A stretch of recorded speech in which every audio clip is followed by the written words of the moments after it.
আরে ও আজকে কেন?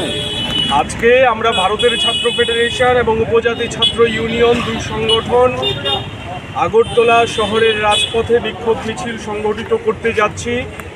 কারণ আমাদের রাজ্যের মধ্যে বিজেপি নেতৃত্বাধীন সরকার তারা স্কুল বন্ধ করে দেওয়ার চেষ্টা করছে।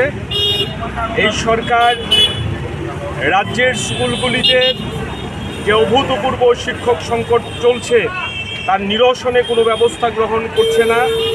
সাধারণ ছাত্রছাত্রীদের অবস্থা ভয়াবহ। শিক্ষা ক্ষেত্রটা সামগ্রিকভাবে ধ্বংসের দিকে যাচ্ছে। এই রাজ্যের শিক্ষা প্রতিষ্ঠানে স্কুলের মধ্যে এখন পড়াশোনার বদলে কীর্তন সংস্কৃতিকে আমদানি করার চেষ্টা চলছে।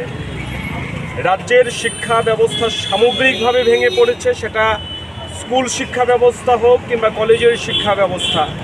এই সমস্ত কিছুর বিরুদ্ধে এসএফআই টিএসইউ ধারাবাহিকভাবে লড়াই সংগঠিত করছে। আজকে আমরা আগরতলা শহরের রাজপথে ফের একবার নামছি এবং আমরা দাবি করছি রাজ্যে যেভাবে ছাত্রবিরোধী সিদ্ধান্ত নেওয়া হচ্ছে, স্কুল বন্ধ করা থেকে শুরু করে স্কুল ব্যবস্থাকে ভেঙে দেওয়ার মধ্য দিয়ে সমস্ত কিছুর বিরুদ্ধে সমস্ত জনগণকে এগিয়ে আসার আহ্বান জানিয়ে আমরা মিছিল সংগঠিত করব।